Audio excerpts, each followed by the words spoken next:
Now another. An officer has been abducted. Send a lone female who will bring her back. I'll do it. Chicago PD premiere tonight on NBC. If you look at their numbers so far this season, they're actually better than that year when they had an undefeated regular season. Now, in case you forgot, that was the year Spygate allegations were swirling. We all know by now. The Patriots are even better when their back is against the wall. It appears they don't just want to win, but win big. With Deflategate in their hindsight, sort of, it looks like something special could potentially happen yet again. It's New England versus everybody. Skip, what are the chances this Patriots team goes 16-0?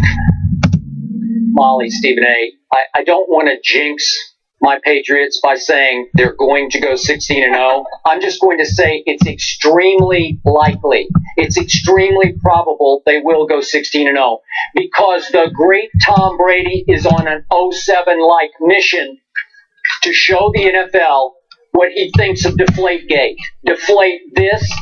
He's going to deflate every opponent in a row. He's taking it out. He's going psycho Tom on foe after foe after foe. The other day I was talking to the great Jay Feely, a close friend of Tom Brady's, and he said, I'll clean it up a little bit, a ticked off Tom Brady is a thing of beauty. I like that line a lot because it is. It's a thing of beauty, except for those people who have to try to stop him. And a lot of teams are going to have a big problem stopping Tom Brady, including one game on a Sunday night at Indy, October 18th. That's going to be, in Brady's eyes, the dirty rats game. You know, the people who the whistleblower game for Tom Brady. Do you really think the Colts are going to stop the Patriots that night, even in Indianapolis? I do not think so. I think he will really take it out on Andrew Luck and company that night for turning them in that night. Obviously, AFC Championship game in Foxborough, which started Deflategate. Then they do have a tricky game against Peyton Manning at Denver. Maybe Peyton's a little, so to speak, ticked off because of what got divulged when all the text messages came out, the emails came out, that Tom Brady took a little shot, a competitive shot at Peyton. Maybe he will rise to that occasion. I don't think so. Even though he's got a defense to back him up this year, Peyton does in Denver. I think that the Patriots might be a slight favorite in that game. It'd be close, but maybe slight favorites. That's a dicey game, but I would give that to New England. And then finally, December 27th, second to last game versus the arch-rival Jets at Jets.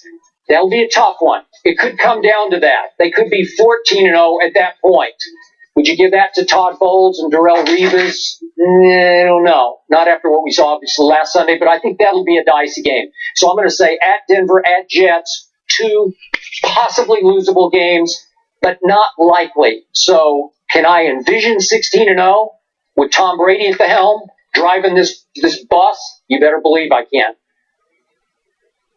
I can't.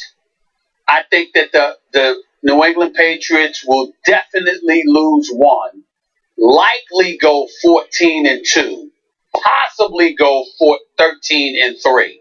They will not go undefeated because the one that I am absolutely booking, obviously considering all things being equal, meaning everyone being healthy and just looking at the personnel that both teams have and how they're playing, I believe that the Denver Broncos will beat New England in Denver. That's the one that I'm not wavering on one bit. The Patriots will lose to the Denver Broncos so long as all the bodies remain intact and everybody remains healthy. Okay? The other two possibilities, I don't consider the Bills to be one of them. I think on the road in New England, I don't believe that the Bills will be able to do it.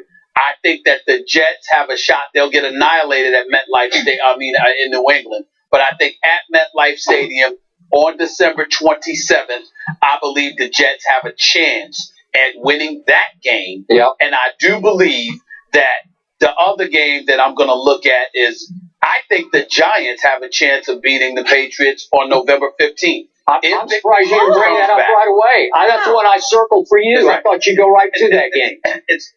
I think that the Giants on November 15th, assuming Victor Cruz is back by then, with Odell Beckham Jr. and Ruben Randle, with a guy like Shane Vereen, who has some degree of familiarity, even though we know Bill Belichick's a genius and he knows how to switch things up. Yeah. I think Shane Vereen will be familiar with them to some degree and will be able to school them on at least a few things that the New England Patriots may do that afternoon. I expect that to be a high-scoring contest, but I think the Giants will make just enough plays. I'm still reserving the right to pick that game. I don't know. It depends on what I see from the Giants in the coming weeks. But right now, I would say to you, it's a possibility that New England is going to lose two or three of those games. Denver, at the Jets, and at the Giants. I don't think they'll lose 2 games at MetLife Stadium, but I definitely believe they'll lose 1.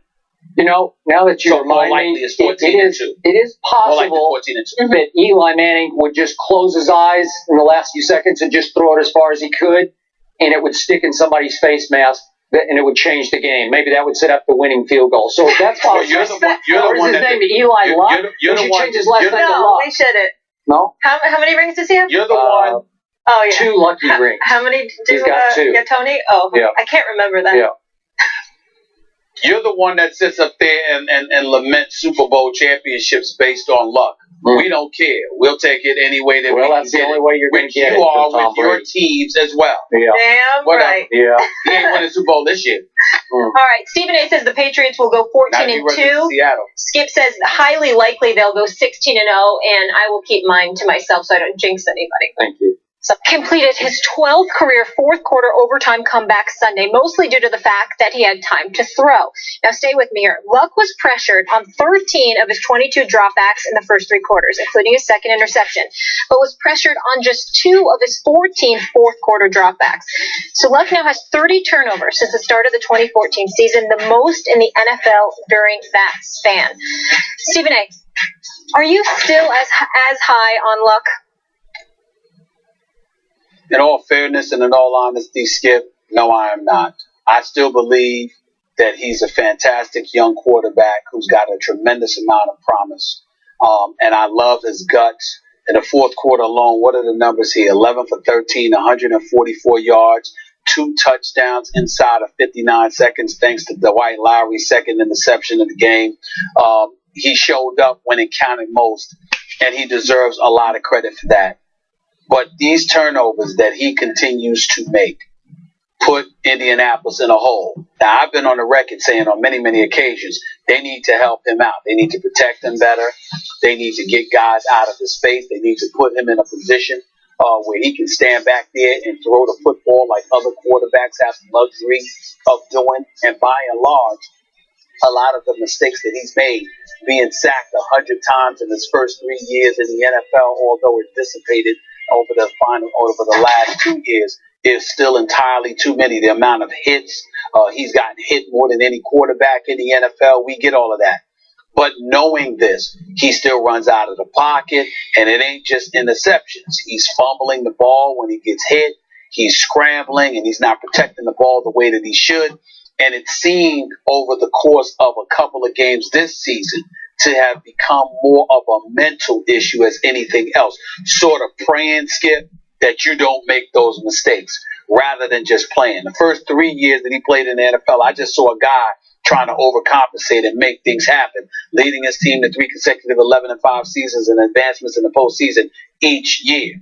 What I've seen this year thus far, with the exception of that fourth quarter on Sunday against Tennessee, I saw a guy that seems mentally warped, literally afraid of the next mistake he's going to make. Wow. I don't see the same Andrew Luck mentally, and he's going to have to overcome that. He's young. It's no reason to panic or anything like that. I'm just acknowledging that for the first time, I'm seeing things that I did not see before. And that has to change if he's going to be the quarterback I and many others profess to you that he is going to be. So you're conceding a little bit that I wasn't just being a hater when I called it a premature coronation of Andrew Luck, the turnover machine that he has been for the past really 4 years. Well, I wouldn't go that far because I just said to you that the things that I'm seeing now I didn't see before. I thought when you were saying that before, you were seeing things you wanted to see. I think right now Andrew Luck has made you a prophet because now the things that you were swearing about, which to me did not exist before, suddenly have come into existence, and I think they're relevant now. Okay, but he did have the second most turnovers in all of pro football to Mark Sanchez when Luck was a rookie. And then that continued into last year, Yeah, when but he he had the didn't- second most turnovers to Jay Cutler, your favorite quarterback. So I'm just reacting I to still what I didn't care see. about any of that.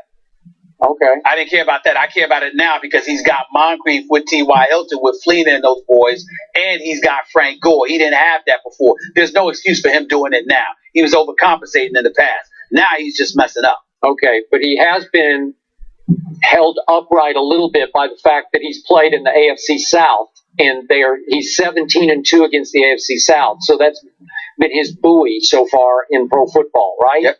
Okay. Fully, I like that name. Yeah. That was pretty smooth. All right, up next we stay in the AFC, guys. Steve Smith Sr. says the Ravens D needs to step their game up. How is his team going to react? And these two. We'll get into that coming